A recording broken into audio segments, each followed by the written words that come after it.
Welcome to the Nano podcast. I'm your host, Will Chernlin, and I'm excited to have you join me on this journey through the world of nano-cap companies.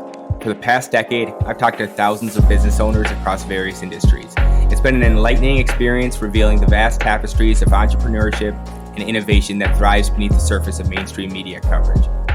Each week, I will interview different leaders of nano-cap publicly traded companies to learn about their history, what they do now, and their future. As a reminder, none of this information is financial advice, and it is all for entertainment purposes only. Let's start this week's episode. Hi, everyone. This week, we have Joe Davy, the CEO of Banzai International, stock ticker BNZI.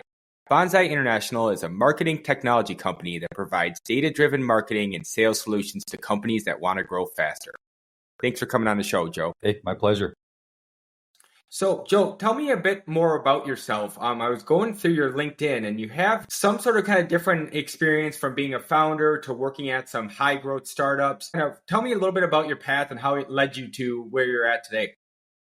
Yeah, sure. Thanks, Will. Well, I started off my career as a software engineer. I grew up in kind of small town North Carolina, went to school at Carolina, dropped out, started a company out of school, worked in private equity briefly, and ultimately, prior to starting Banzai, I helped build a company called Avalara, which ended up growing quite a bit and going public and being acquired by Vista Equity Partners. Today, I think it's one of the 25 largest software companies in the world. That was a great experience, and I got to be, kind of a key part of the team there. And ultimately, I think we realized some of the challenges that Avalara was having on the marketing side were really directly related to the technologies that were available in this kind of like mushroom cloud of solutions that have developed out there. And we just realized like this can't go on forever. And so somebody's got to come in and help consolidate some of these tools, make sure that they work together smoothly, whatever. I mean, the biggest problems we've just seen consistently is just marketing tools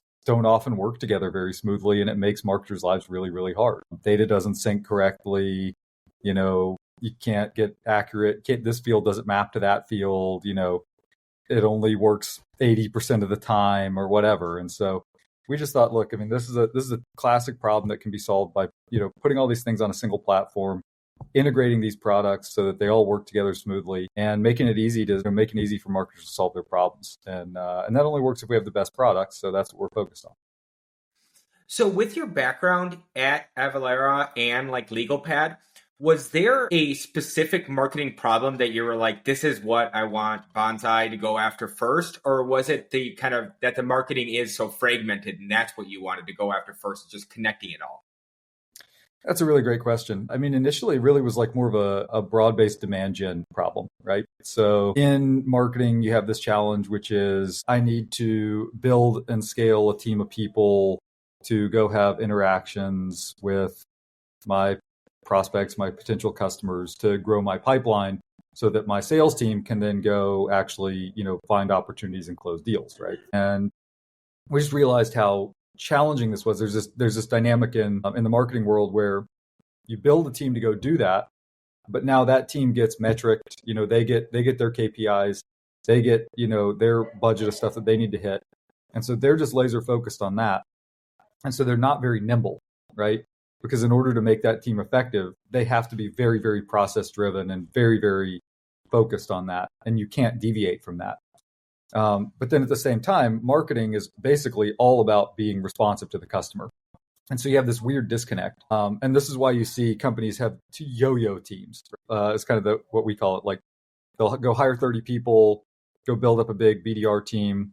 Then 6 months later, okay, maybe we're not quite getting the results we want. Then 6 months later, boom, we're going to fire the problem is the people. It's the bottom 20, performers. Let's trim it back down to 10 people. Okay. Oh, okay. Now this is working again. Oh, we're getting good economics. Okay. Let's scale this back up. Let's hire 30 new people. And so you just have this kind of back and forth. What we realized was we could take a lot of the skill sets, like 90% of the skill sets behind that, and we could solve it through automation. And then we could offer that as a service. And so that was our first product, which was really like Reach 1.0. We didn't call it that at the time, but that's essentially what it was. And it basically let marketers go into, rather than like having to hire and manage a team of people and all that, if they had a campaign that they wanted to drive like short-term activity on, like, for example, I want to get people to my event. That was the primary use case for that product. Or like, I want to get people to my webinar. I want people to download my white paper. I want people to, I'm going to be at this conference and I want people to know that I'm going to be there and book a meeting with me while I'm there, right? That kind of stuff. That's stuff that your core team is just really not good at doing because they're not nimble enough to pivot for a week into doing this completely other thing and then pivot back and still hit their numbers for the month or whatever. And so what we realized was like there was this kind of iceberg of demand beneath the surface that was never getting fulfilled because the core team couldn't do it. And they're really just were dealing with agencies and stuff was the only other option. And agencies also are not very nimble, right? And so what we said was, we'll build a service that gives you a pane of glass to manage that. And you can go put in your campaign details, hit go, and then we'll just figure it all out. Like we'll deal with the scaling and we'll deal with the people and the emails and the list building and all that stuff. And that product, once we hit on those couple of kind of solutions, that product really just took off like a rocket. And majority of the revenue for that product was really around events and driving, what we say butts in seats for events, right up until March 2020, when, basically companies entirely stopped doing events. And so we had to figure out what we're going to do. And we realized a lot of our customers were going to webinars. So we ended up buying a webinar company, Demio, that grew a lot from 2020 on. And, now we have several thousand customers on that product and many really big companies on that product. Now we started looking at, okay, what are the other things related to that we could add on? So we just announced acquisition of a company called OpenReel, which is a video editing platform. So that's, a very natural alignment. We've relaunched our Reach product, which is really cool. We've rebuilt to version 2. And we built the first version. We didn't have any of the AI stuff that we have today. So we did that. So anyways, that was a bit of a word salad. I apologize for the 10-minute diatribe, but that's like our overall, that was like how we got started. And that's kind of like what led us to where we're at today. So let me regurgitate that back to you and tell me where I'm right and where I'm wrong. Okay. So you all have like an all-in-one marketing solution to help collect emails, create an email list, market out your webinar, edit the video software, and then remarket to the people who are on the webinar. Here's the different video clips. Here's why you should stay engaged with us. And is that kind of the general concept?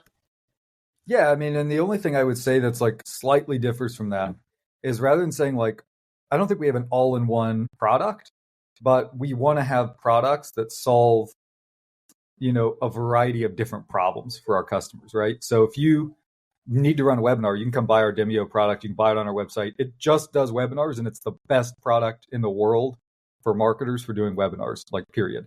And then if you want to turn that content into production video clips that look beautiful and are branded and all that stuff, and put them on your YouTube or wherever, then you can use OpenReel to do that. And it's really, really great at that. And then if you want to, get more people to attend your webinar or attend your event or whatever, then you can use Reach for that. So that's our the way we think about it is like marketers don't buy platforms that do everything for them, right? Marketers want to buy solutions to specific problems, right? I need to record, like we're talking on Riverside FM right now. Like that's a great company. Like, people, don't want to buy something that's going to do everything, including podcasts. They just want to buy, like, I need to do a podcast. To buy the absolute best thing for that. Riverside is probably it, or one of the 2 or 3 best options out there, right? And so you're just going to solve that problem. But then you're immediately presented with a new problem, which is like, okay, after this recording is over, then like now I got to figure out how do I get my branding on it and how do I make it look really nice and how do I get it polished? And so like then you need something to do that. And you want those products to work together really seamlessly. And so that's basically what we're doing is like giving people an easy way to solve the problem they're trying to solve today. And then when they find the next problem that they now need to solve, giving them an option that makes it seamless for them and delivers on what they need. As kind of a side note, do the different solutions have kind of like a proprietary like API that connects them together that makes it that much more seamless? Yeah, it's a great question. I mean, what we've done in a lot of cases is we've actually integrated stuff behind the scenes, kind of like Apple, right? So if we don't own the product, we can't really control that full experience. But if we own both products, then we can completely control the experience. So we can make sure that the data just magically shows up. We did this with our Boost add-on for Demio, which is a social sharing add-on for Demio. When you click on Boost, you just have all your events populated in there. You don't have to do anything. You don't have to set up an integration. You don't have to OAuth anything. it knows if you have an account on Boost, you have an account on Demio, it knows that you're the same person. It's going to just populate it with that data. You're done. I mean, it's that easy. So let's take a step back. How did you start Banzai? Like, when did you finally go, this idea is bothering me enough that like I must come up with a solution for it? And how long was it you just like kind of tinkering on it? And then how much of it was like, hey, we're out in the open, we're actually trying to get customers? That's a great question. I mean, I left Avalara in like early 2016, I think. And so started this company around the same time. And I looked at a couple other ideas, like one of the founders of Avalara and I, we played around with a couple ideas of companies we might start. And we actually got pretty far down the line with one of them. And then he had a personal situation. I won't go into it, but he had a personal situation come up. And he kind of said, hey, I still want to do this with you, but like I can't really fully commit to it right now because of this other thing going on. And so we just ended up deciding not to do that. I mean, it was, still very close, obviously, but decided not to do that. But then what ended up happening was we just said, okay, look, let's I kind of had this idea cooking in the back of my head from my time at Avalara and just knowing the demand gen challenges that we had, because I was running a lot of demand gen teams there, and just kind of dealing with the day-to-day struggle of it. And so I said, okay, like let's see if this has legs. And so we went out, and actually my co-founder is based in North Carolina. We didn't have a lot of money, but I had some money from Avalara. So that was our seed money. And to start the company, because we didn't have a lot of money, he actually moved to the Philippines. He was half Filipino. He moved to the Philippines and he built our first team there. And that's why the name of the company is Banzai International, because it was just kind of a joke to the fact that there were only two of us, but I was in Seattle and he was in the Philippines, and so it was international. So we basically got started the first year. Like I wrote all the code and he did all the operational stuff, and we just made it work. And I would say like the first year was just all about iterating on trying to find product market fit, like find a use case that we can just sell repeatedly, that we can just stamp out, right? Like same customer profile, same problem, same solution, because that's what you have to do to get to a scalable business. And so we probably spent about a year working on that. We came up with a list of 5 ideas of like different demand gen type of problems that we could go solve. And we just went out and started testing them. Like we started talking to people, started meeting with people, started just calling people, asking for intros, whatever. And ultimately what we found was like, we just started crossing things off the list. We were like, okay, like we're getting a lot of people saying they're interested in this, but nobody's buying it. Or like a lot of people just telling us they're not interested at all. That's easy. Just cross it right off. So if you have like 10 conversations and nobody wants to buy it, you're like, okay, well, this is probably not going to be that easy, right? I want to find something where I can have like 3 conversations and somebody's going to buy, right? Because that's like the level of demand that you have to have in the early days to make something work, right? You really have to be like 10 times easier, 10 times faster for them in order for them to want to take the time to buy from you. Because especially like in the marketing world, there's so many solutions, there's so much competition, people are constantly inundated. So you really have to have a strong differentiator to make it work. So anyways, we spent about a year doing that. We crossed all 5 ideas off our list because nobody wanted any of them. And then we got a call from somebody that was like a referral to us. And they said, hey, I'm hosting this event in a month and I want to get 50 people there. And could you guys do that? Like my existing sales team's too busy to help me. And we said, okay, yeah, we could do that. And my wife actually had run corporate events at Avalara. And so I actually called her and we said like, hey, can you help us with this? Because like, we don't really know how to do it exactly. Like you're the expert in it. And so she helped us like build our first little playbook, like figure out what we were doing.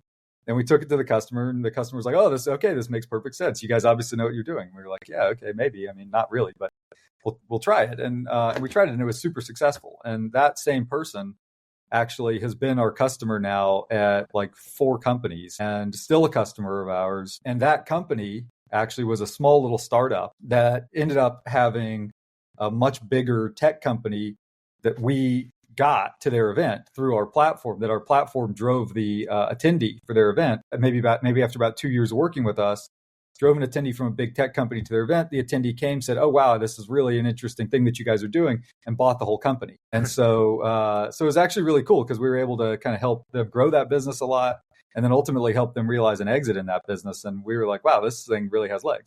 But to answer your question, we really launched in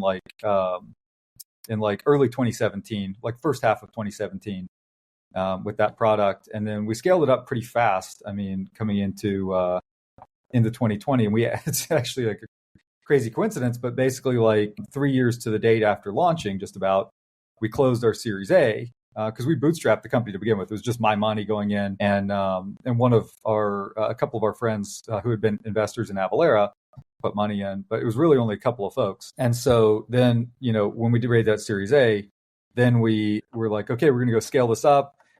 Got a big office in Seattle. We hired a bunch of sales reps, all this stuff, and we were like on a huge trajectory like that.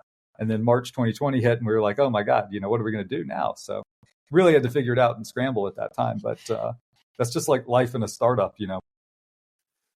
Well, and that's kind of leads to my next question is, so you found kind of the secret sauce in helping market the event. Did you have any inkling that you just wanted to like turn this into like a lifestyle business and like an event marketing agency? Or did you always know that you wanted to kind of go shoot for the gold since you got how to get so big with Avalara that you know the roadmap? I mean, to be honest, like probably the lowest stress time in the business was like 2018 or 2019 when we were just a profitable business, and we were growing every month. It was simple. We had a lot of customers, every time we opened the mailbox, there's another check in there, and we were at a much smaller scale, right? But we didn't need a lot of money because, if you're making $1 million a year and you only got, 10 people working in the business, that really works. And so, yeah, there was a time where we were like, oh, this is pretty good. Like we could just scale this up to do like $2 or $3 million a year and just each take home, $1 million a year. And that'd be pretty nice. And then it's a pretty low stress job, right? Like you don't have to go do a lot. And Avalara went public in 2018. And so that was good.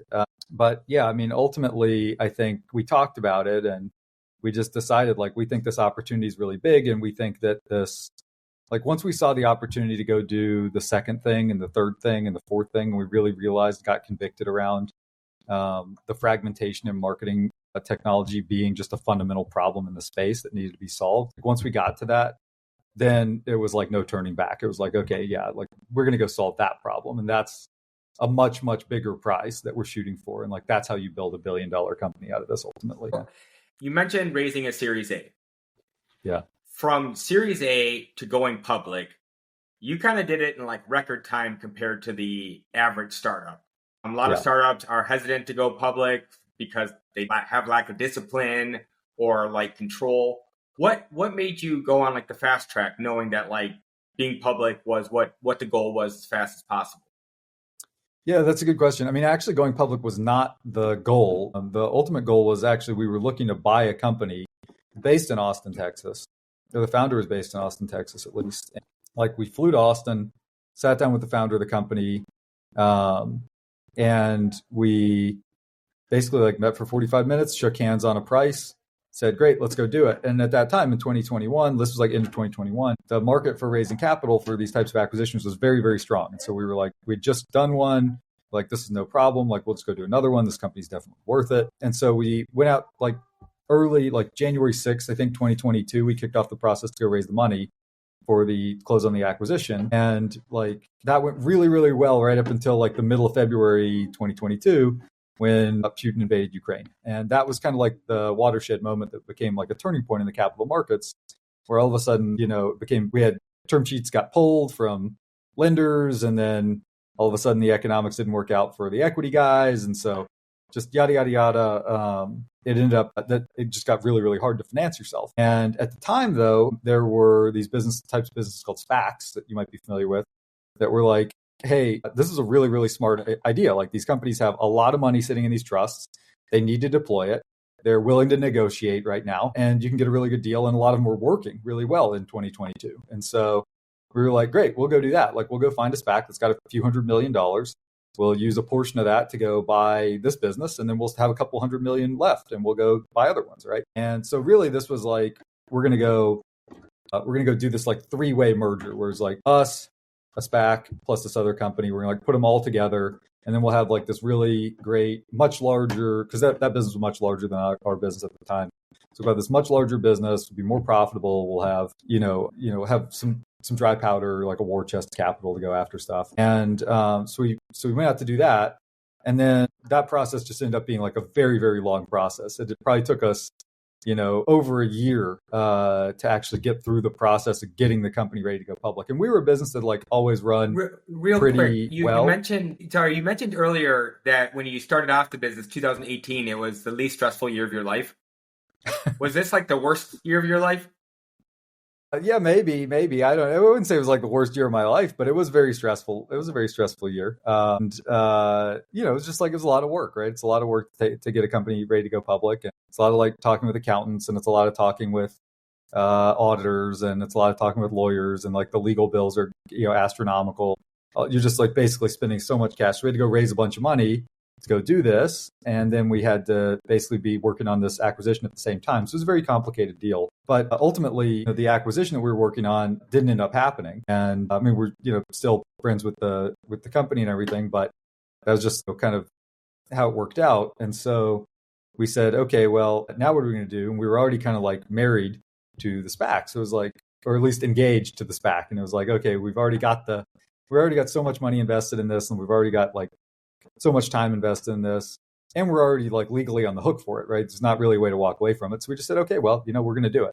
So that's what we did. And ultimately, I mean, there's been ups and downs to it, but I think, now we're in a position where we knew coming out of that like there was a chance that this would have to be a rebuilding year for us. And so that's really what we focused on in the first year being public, was like, we just need to, we need to restructure our balance sheet. We need to clean up, we need to get, cut the expenses down, like get it more profitable, all that stuff. Cause like now we don't have this other bigger company coming in alongside us. Right. And so ultimately that's what we spent the first probably 9 to 10 months of this year working on. And then once we got through that stuff, then it really opened us up to go back and start focusing on M&A again. And so now we've been able to actually get a transaction signed off, which is great. And now we're starting to work on number, 2, 3, 4. So with you being there as, with you being there as Avalara scaled to a publicly traded company, to now you figuring out that you're going to now be the CEO of a publicly traded company, what like specific lessons did you learn, or what type of things where you're like, okay, we messed up this with Avalara, I'm not going to do that again? What was kind of the things you wanted to change this time around? I mean, that's a great question. I would say, like, personally, I made a lot of mistakes in the scaling process at Avalara. I mean, other folks did as well. And it was like really a lesson in that. I mean, I won't say we got everything perfect at Avalara. And in fact, like, when you're building, probably the primary lesson that I learned from Avalara was like, when you're building a business, you can't plan for everything to go right. You have to have a plan that accounts for things to go wrong, because things do go wrong, right? I mean, some of them are foreseeable maybe, and we can avoid them, but some of them are just like unknowable, right? You can't really know, whether making that hire is going to work out or not. You can try, and you can, try to do your best, but, sometimes you get it wrong. Like, you're just going to make mistakes along the way. And that's just part of the process. And so, this, like, I talk about this a lot, like, when you watch a professional football game or something, like I'm a Seahawks fan, like I watch that a lot. Okay. The guys that are on the Seahawks, they don't catch every pass, right? They, the quarterback gets sacked sometimes. You sometimes you try a play and you don't get anywhere. Like, you end up with a lot of drives that end up with a punt on the fourth down. You kick some field goals that you miss. I mean, and these are the best players in the game, right? I mean, these are the players that have gone through like playing in high school and getting filtered down, playing in college, and then getting filtered down. And these are like the 1% of players or less that make it through to the pros, the absolute best. And they still, don't catch, the majority of passes probably, or at least like they don't catch all of them, but they just make mistakes, right? It's just how it is. The point is, like, no matter what team you're on, you have to build a team, you have to build a process, and you have to build, an organization that's resilient to mistakes. And the number one way that you do that is in the software business is basically it's all about the markets that you're in and the products that you're in. Like, if you have a great product and you have a great market, it gives you some flexibility to make mistakes, right? You can screw up with customers sometimes and they'll forgive you if they really need your product. If they don't really need your product, then, you're in trouble when you screw up with a customer, right? And so you really, really, really ultimately have to focus on getting that product market fit right. If you have customers that are showing up, banging down your door to get your product, like we do with Demio, for example, then you're golden. And so just having a product that's the best product in the category, that solves a real pain point for customers, is absolutely non-negotiable. And if you get that part wrong, almost no amount of great execution outside of that will save you. And if you get that part right, it gives you a lot of, it buys you a lot of leeway, which you're going to need. That was the main lesson. So as we kind of wrap up here, what are some cool new ways you all are using AI, different AI initiatives within your software to connect and make more intelligent decisions as you all market? I mean, that's a fantastic question. We just launched this product called Curate that I think is a great example of that. Like, I think that a lot of marketers using AI as basically a tool to say, like, give me campaign ideas, give me content ideas, whatever. And they're basically like using what I would call like the platform technologies. So this is things like Claude and ChatGPT and things like that. And those platform technologies are really, really great. And they're like something that we didn't have when we started the company even. And in fact, like I remember I got like early like preview access to like GPT-2 or something, back in the like years ago. And I remember looking at it and just being like, I don't really get this. Like, this isn't that great. Like, I don't really know what you would do with this even. And it just, it didn't work very well at the time. I mean, it was like kind of interesting, but you would put in a prompt and then it would just like fill in more text below. And I was like, I don't really understand why this is, it wasn't really magical at the time.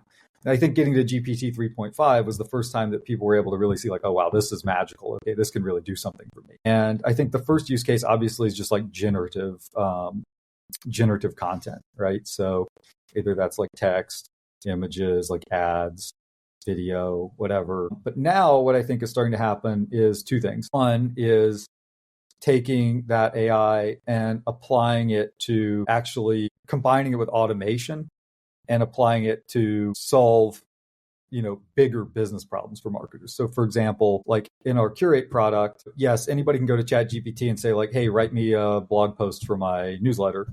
But what Curate does is actually like you can go in and you can say, here's the kind of news or content that my customers or my market is interested in.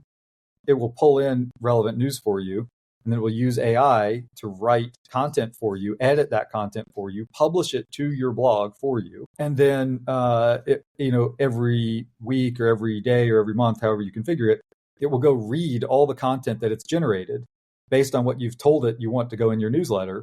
And it will pick out the most interesting, relevant articles for you.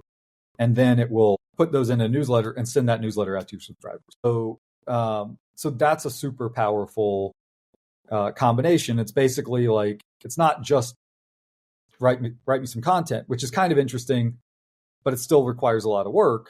Like what we've said is like, let's look at the entire work stream that somebody's doing to produce a newsletter, and let's see how much of this we can automate. And so really, we've got it to the point now where you could take 30 minutes to set this thing up and then maybe never log in ever again and still just have a newsletter that just goes out and writes your stuff, publishes it, writes your newsletters, sends your newsletters, and just continues to work in the background. And that's where you start to get these 10x advantages, right? Where it's like, it's not just saving me a little bit of time coming up with content ideas or whatever. It's actually like fully automating this process for me. And it's pulling the cost of doing this down from $100,000 or $200,000 a year of team of people I might have to build, pulling it down to like $10,000 a year, to where this can just be running in the background, and it's going to give me a very high quality outcome with almost no effort. And so that's where we think the future is going. And I would say the other part to that is actually data analysis. Like I saw a really interesting product yesterday, not one of ours, but somebody else in the industry, where they're using LLMs to basically do cluster analysis around things your customers are talking about. So they'll like read Reddit, for example. They'll like find all the customers that are talking about you, and then they'll categorize those conversations into like, here's people complaining about billing issues. Here's people complaining about, wait times. Here's people complaining about this. Here's people that are happy about this new feature that you launched or whatever. And it'll cluster those conversations for you and give you insights into that. And that's something that's been like very, very hard to do historically using like Bayesian analytics or whatever. But for AI, it's very simple because AI understands concepts, right? In a way that, whatever Bayesian logic just doesn't. So I think that's kind of the future of where that's going to go is going to use AI more. It's going to be more seamlessly embedded in the back end of business applications to do some of the thinking for you and surface insights for you that are maybe what I would call like unstructured insights, right? Things that are not things that you were looking for ahead of time, but things that are emergent in the data that are useful to you and that you want to know about. So I think that's probably, we're probably going to see more of those applications over the next 2 to 3 years. Your software solution also reminds me almost to like an antidote to innovator's dilemma, that what makes the team grow quick in the beginning is that you only have a couple scrappy marketing people and that they are Jack or Jill of all trades and they can move quickly and such. And then as you scale up the team, they have to manage teams that manage teams, and it loses some of the magic. And so while you can kind of keep the magic by just scaling via software opposed to having to scale via heads, and that allows you to kind of stay nimble, stay creative without having to deal with the bureaucracy and such and the different levels of management. It's very cool and very seems like a window into the future for a lot of companies moving forward. That's right. I mean, I think the model going forward is going to be less marketers being specialists. Like for a long time, it was this T-shaped marketer, right? You want to be like have a 10% across everything and then go 90% really deep into like one or two areas, right? So like I'm content marketing, or I'm, PPC ads, or I'm, social management, or whatever it is, right? And I think what you're going to see is more and more marketers that are focusing 90% up here and letting the AI do the 90% depth thing for them. So like, with OpenReel, like you don't even have to have somebody that specializes in video content on your team to produce really high video content, really high quality video content, right? You can just leverage that product to drop in your raw video assets and say, here's the clips I want to build. I want them to look really nice. Here's the templates I want to use. Here's the, opening animations, whatever, like the transitions, all the stuff. And it's going to get you that really high quality content. And you're going to be able to focus as a marketer more on your high level strategy. Like, what do you want to accomplish? Like, what's your product marketing? What's your messaging? Like, who are your audiences that you're going after? Like, how do you get in front of those audiences? That's going to be the thing that you get to focus on.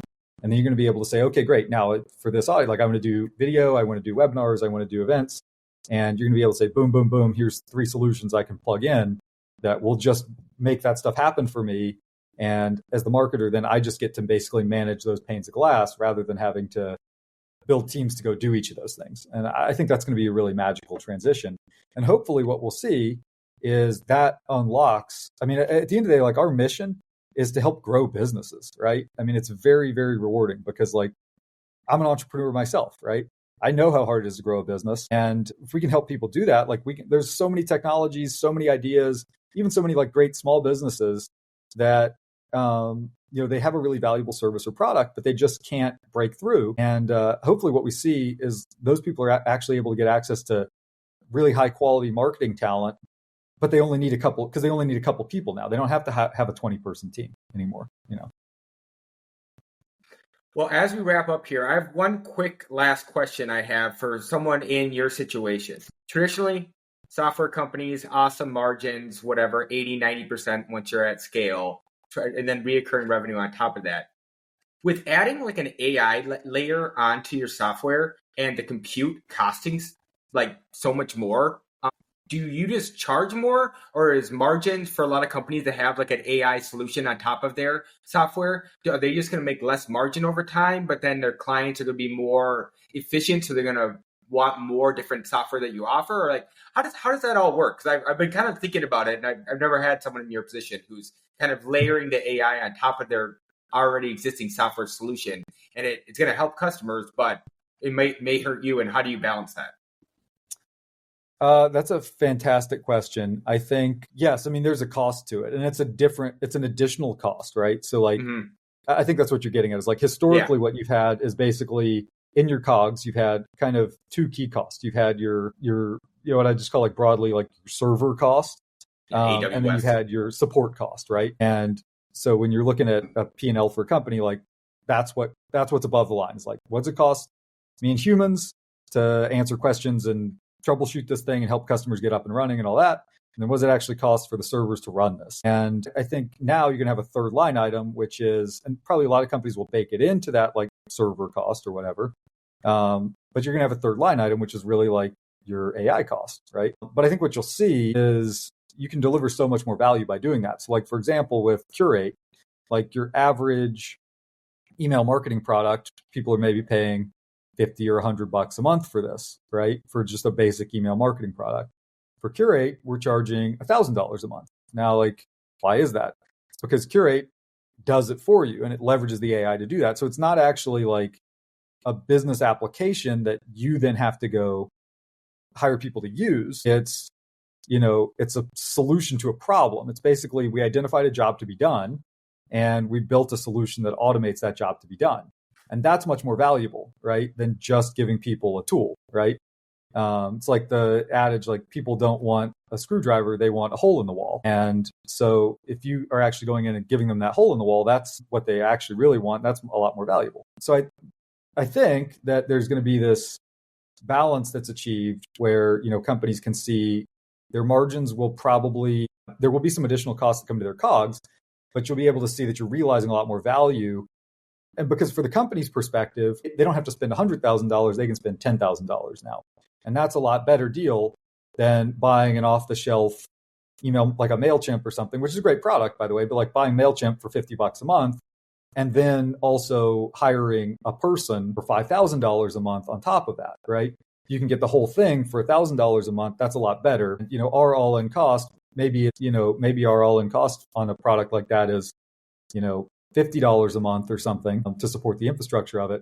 But it's still quite profitable. And I think you're going to see that in our margins we'll probably go into the upper 70s in 2025 and maybe even into the low 80s in 2025. So we are actually seeing margin expansion and hopefully that continues.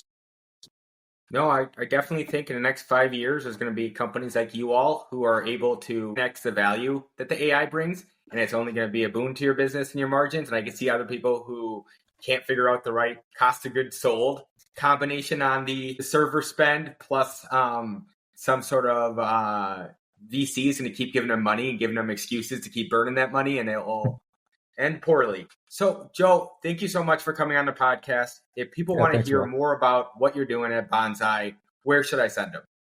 Go to our website, banzai.io. Check out our LinkedIn. We post a ton of stuff on there. Like every time we have an update, it goes on there. So it's probably the easiest thing to do is just check out our website, follow us on LinkedIn.